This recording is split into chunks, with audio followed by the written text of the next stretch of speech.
بسم اللہ الرحمن الرحیم۔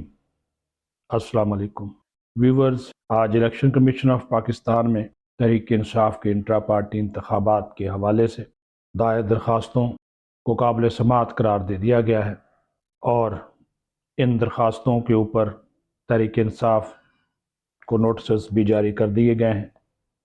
12 دسمبر کو دوبارہ سماعت ہوگی۔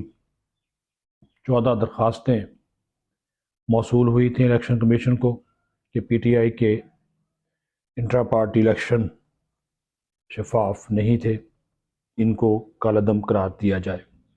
اکبر ایس بابر سمیت دیگر عہدیداروں کی جانب سے یہ مطالبہ کیا گیا کہ یہ انٹرا پارٹی الیکشن ڈھونگ تھے، جب ان میں شفافیت نہیں تھی تو پھر ان کو کیوں قبول کیا جائے۔ چیف الیکشن کمشنر سکندر سلطان راجہ کی سربراہی میں الیکشن کمیشن کا 5 رکنی بینچ جب ان درخواستوں کی سماعت کر رہا تھا تو پی ٹی آئی کے کارکن ہی الیکشن کمیشن کے باہر احتجاجی مظاہرہ بھی کر رہے تھے، جس میں انہوں نے مختلف پلے کارڈ، پوسٹرز وغیرہ بھی اٹھا رکھے تھے اور وہ فراڈ الیکشن نامنظور، چور چیئرمین کے چور الیکشن نامنظور، P T I intra party election کالعدم قرار دو کے نعرے لگا رہے تھے۔ وہ الگ بات ہے کہ پی ٹی آئی کا یوتھیا برگیڈ ان سب چیزوں کو ماننے کو تیار نہیں اور ایک نئی منطق لے کر آ گئے کہ احتجاجی مظاہرہ کرنے والے مسلم لیگ نون کے کارکن تھے، ان کو لایا گیا تھا۔ نہ کوئی شرم، نہ حیا، نہ یہ کوئی تصدیق کرتے ہیں، حالانکہ وہ تحریک انصاف کی، یعنی کہ جن کو آپ تحریک انصاف کے حقیقی ورکر کہہ سکتے ہیں، یہ وہ لوگ تھے۔ ایک تو جو ان درخواستوں میں موقف اختیار کیا گیا وہ یہ کیا گیا کہ پی ٹی آئی انٹرا پارٹی انتخابات سے پہلے کوئی شیڈول نہیں دیا گیا، جبکہ ووٹر لسٹیں بھی جاری نہیں کی گئیں۔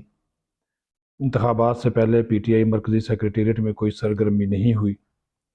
پی ٹی آئی انٹرا پارٹی انتخابات قانون و پارٹی آئین کے مطابق نہیں کرائے گئے، لہذا انٹرا پارٹی انتخابات کو کالعدم قرار دیا جائے۔ بانی رکن اکبر ایس بابر کے وکیل نے کہا کہ آئین اور قانون بڑا واضح ہے، اس لیے وہ یہاں پیش ہوئے ہیں۔ الیکشن کمیشن نے پارٹی آئین کے تحت انتخابات کا حکم دیا تھا۔ انٹرا پارٹی انتخابات کے لیے ووٹر لسٹ نہیں بنی، نامزدگی کا طریقہ کار بھی نہیں تھا۔ اس موقع پر ممبر کے پی نے استفسار کیا کہ کیا پارٹی کے آئین میں انتخابات کرانے کا طریقہ کار کا ذکر ہے، جس پر وکیل نے کہا کہ پارٹی آئین میں الیکشن پروگرام کا ذکر نہیں۔ پارٹی الیکشن کمیشن نے ڈاٹا بیس اپنے پاس رکھا ہوا ہے اور الیکشن ایکٹ کے تحت الیکشن کمیشن کے پاس اختیار ہے کہ ایسے انتخابات کروانے والے کو ہٹا کر خود ہی منصفانہ اور شفاف انتخابات کرانے کا انتظام کرے۔ اس موقع پر الیکشن کمیشن کے ایک ممبر نے پوچھا، کیا آئین میں ووٹر لسٹ مانگنا یہ ان سب کا طریقہ کار ہے؟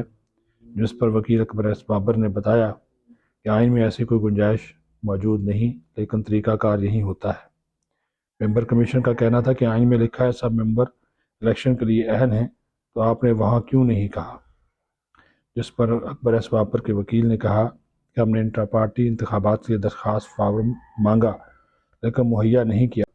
راجہ طاہر نواز عباسی کے وکیل نے کہا کہ پشاور کے پاس نامعلوم جگہ پر انتخابات کروائے گئے اور علی امین گنڈاپور جو کہ مفرور ہیں اور یاسمین راشد جو کہ جیل میں ہیں، ان کو بھی منتخب کیا گیا۔ جو رہنما جیل میں ہیں انہوں نے کیسے درخواست کی یا ان سے دستخط لیے گئے؟ جس پر ممبر کمیشن نے پوچھا، جیل سے درخواست پر دستخط لینے کا کوئی تو طریقہ کار موجود ہوگا؟ جس پر راجہ طاہر عباسی کے وکیل نے کہا، جیل میں موجود افراد جیل حکام کو انتخابات میں شامل کرنے کا بھی طریقہ کار موجود ہے۔ اس موقع پر کوئٹہ سے پارٹی کی خاتون ممبر نے کہا کہ حالات جو الیکشن کمیشن میں پیش ہو رہی ہیں، میں بھی الیکشن میں حصہ لینا چاہتی تھی۔ آئین میں لکھا ہے کہ ہر شخص کو الیکشن میں حصہ لینے کا موقع ملنا چاہیے، پورا پروسیس ہی جعلی تھا، اس الیکشن کو کالعدم قرار دیا جائے۔ اس موقع پر اکبر ایس بابر نے کچھ ویڈیو ثبوت بھی الیکشن کمیشن کو پیش کیے اور کہا کہ ماضی میں ہزاروں لوگوں نے نامزدگی فارم جمع کروائے تھے۔ جسٹس وجیہ الدین نے غلطیوں کی نشاندہی کی تو ان کو قصوروار قرار دے کر پارٹی سے نکال دیا گیا۔ اکبر ایس بابر نے الیکشن کمیشن کو ویڈیو کی تفصیلات بتاتے ہوئے کہا، ہم پی ٹی آئی سیکریٹریٹ گئے، کاغذات نامزدگی ووٹر لسٹیں مانگی، لیکن کہا گیا کہ سابق پارٹی رہنما کو برقرار رکھا ہے۔ اکبر ایس بابر کا کہنا تھا کہ ویڈیو میں دیکھا جا سکتا ہے قبول ہے کہہ کر انٹرا پارٹی انتخابات مکمل کر دیے گئے۔ اس موقع پر الیکشن کمیشن نے پوچھا، آپ نے ویڈیو کیوں بنائی؟ اور یہ دوسری پشاور کی ویڈیو کس نے بنائی؟ جس پر اکبر ایس بابر نے بتایا، ہم نے اس لیے سیکریٹریٹ میں ویڈیو بنائی کیونکہ ہم ثبوت رکھنا چاہتے تھے۔ پشاور کی ویڈیو میڈیا کی ہے، جس میں دیکھا جا سکتا ہے کہ کیسے قبول ہے کہہ کر الیکشن کروا دیا گیا۔